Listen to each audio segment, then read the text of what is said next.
Hi and welcome to The Winning Factor. I'm Alan Aitken, and on this show each week I take a look at some upcoming races and we try to isolate an ingredient of the race that we might look back on later as having been key to finding the winner. Well, it's Longines International Trials Day at Sha Tin on Sunday with the Group 2 Jockey Club Cup, Mile and Sprint. And one of those is the first race that we're going to take a look at today, and that is race 6, where our winning factor is the conditions. So this is the first of the 3 Group 2 features, and I'm sure there'll be plenty of interest here from the Hong Kong International Races point of view. And the runners who are going to attract plenty of attention here, I think the top 2 with a Group 1 win in the last year, Hot King Prawn and Wellington, both resuming for the new season. As well, the horses that we've seen out already, like Skyfield, Stronger, the Premier Bowl winner Lucky Patch, and the Boom Horse, who tasted defeat for the first time in that Premier Bowl, Courier Wonder. So Hot King Prawn, in winning his Group 1 last season, defeated Computer Patch, and Wellington, in winning his Group 1, defeated Computer Patch and Skyfield. But I do believe that Skyfield improved during the off-season, and I think he showed that when he returned for the new season. This is going back to race 72, and you'll see him down the straight here in gate 12, yellow and green colours and a big white face. Skyfield, he's opposed here to quite a few of Sunday's rivals, but with the top weight of 133 pounds. Now Blake Shin takes his time with the horse, settles Skyfield at the rear in what is an even speed on our heat map, and around the 400 metre mark you see he looks to try and get into the race, but finds a little bit of traffic, so he's forced to switch to the right and out towards the centre of the track to get clear running, while the winner, Super Wealthy in the pink and white colours, gets a run between the leaders, and then with his light handicap is able to fend off the finishes of Stronger, Lucky Patch and finally Skyfield. Now since then, in the Premier Bowl, we've seen Lucky Patch able to beat Super Wealthy and Stronger, while Skyfield was down the track in 10th, and in 5th placing was Courier Wonder, but both of those horses had defeats in those unexpected runs. This is race 99, the Premier Bowl, and in brown and white colours, Courier Wonder, he goes back to midfield in the early stages, while this time Blake Shin attempts to use his low draw with Skyfield and is much closer than usual. And now take a look at the heat map. That is a disaster in the making. The pace this time is red hot. The leaders are carving each other up in front, and being anywhere near them is perilous, especially for the horse with the top weight, Skyfield. Now he comes out and tries to pounce at the 300 metres, but he's quickly in trouble after doing that extra work. While Courier Wonder, you see, he's far enough off the front to have energy left, but he has troubles of his own and runs into a wall of horses. The run-ons with clear room dominate in the finish, but the 2 horses I've highlighted certainly had their excuses. So now we come to the Jockey Club Sprint on Sunday, and we throw in the 2 Group 1 winners from last season. So does that make the challenge more testing for the horses that we've seen racing, or not?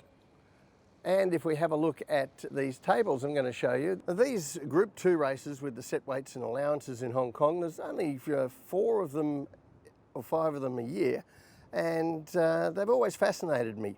I'm including all the Group 2s on Sunday over all distances.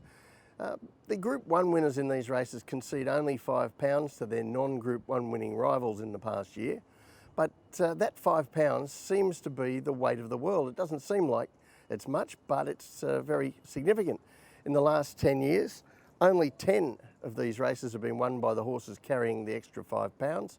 Some of the beaten ones were red-hot favourites and household names in Hong Kong racing. And as you see on the right-hand side, the final column, they perform so far below market expectations, the higher-weighted horses, winning 7.4 fewer times in those 51 races than the betting had forecast. So the best place to look for the winner in these races is away from the Group 1 winners with the extra weight and amongst the horses carrying 123 pounds. So when we take a look at the map for this race, I think we'll see a more normal speed this time. I think Courier Wonder will possibly be ridden more positively, and Skyfield revert to his old style of getting back and unleashing a big finish. So the tip in race 6, Skyfield, his winning factor, the conditions. He's run one good one and one bad one this season under top weights. A bit of a hiccup tactically last start, but with the 123 pounds, he's one of the favoured runners here, and I think we'll see a return to form from this talented sprinter. The other race I want to take a look at is the final race, race 10, and our winning factor here, the tempo. Well, this is a pretty decent Class 3. I'm sure there'll be plenty of fans of horses like Team Spirit, the likely leader, and Speedy Mouse, who has had excuses in 2 recent starts. John Size has a very interesting newcomer in Packing Lad, who was unbeaten in Australia. Carroll Street and Enia Fortune have chances, but the favourites look like being California Spangle and Never Too Soon. And they come here off meritorious defeats. Firstly, California Spangle, unbeaten in 2 runs last season when he was impressive in winning, and he resumed with a second, but there was certainly plenty to like about it, and we're going to take a look at that. This is race 121 this season, and in yellow and red colours from gate 12. He was a hot favourite to keep his unbeaten record intact, and a little bit slow out. Now this was a day when leaders were doing well, so as Zach Purton tried to recover and get across to the lead, he had plenty of company in the early stages, and he certainly had to do some work to make sure he got there. And take a look at the heat map early, a very fast pace out of the gates. So he was doing plenty of work there. He finally gets across at the 900 metres odd and steadies the ship. But once again, you look at the heat map, he's still cruising at better than average pace into the straight, while his main rivals from better draws have had softer runs behind him. So in the straight, California Spangle, he kicks for home, and he does look like he's going to cling on, but all that early work told, the last 50 metres is just too far, and he's grabbed right on the line. By contrast, Never Too Soon was having his first start in Hong Kong, and he was anything but a hot favourite. In fact, 100-to-1 chance at Happy Valley when he stepped out for his local debut. And this race is 139, and in dark purple and green colours from a wide draw. His tactics are contrasting too, going back to last early in a 1,000-metre race, where the heat map shows us it was truly run but not especially fast, and then kicked up a little in the sprint home. So Matthew Poon, he's gone back to last, he keeps to the rail and saves quite a bit of ground, and Never Too Soon catches the eye, getting home along the rail for third, and in so doing, running the fastest final 400 metres of the entire meeting. So the extra distance on Sunday should suit him. Not entirely sure that the map will suit him as well as California Spangle though. When we take a look at that map, the way they line up, I expect Purton again to ride positively on the speed horse California Spangle. Now he does have a designated leader in the race this time, Team Spirit, but the other runners look to mostly take a trail, and perhaps Purton will be able to get across more comfortably outside the leader. And I also won't be surprised to see a more positive ride going up in distance from Poon on Never Too Soon. He had shown more speed in Australia in his races and even his Hong Kong trials, but he still doesn't look a leader in the race, so the setup could even become a little bit awkward for him if he gets forward and can't get across.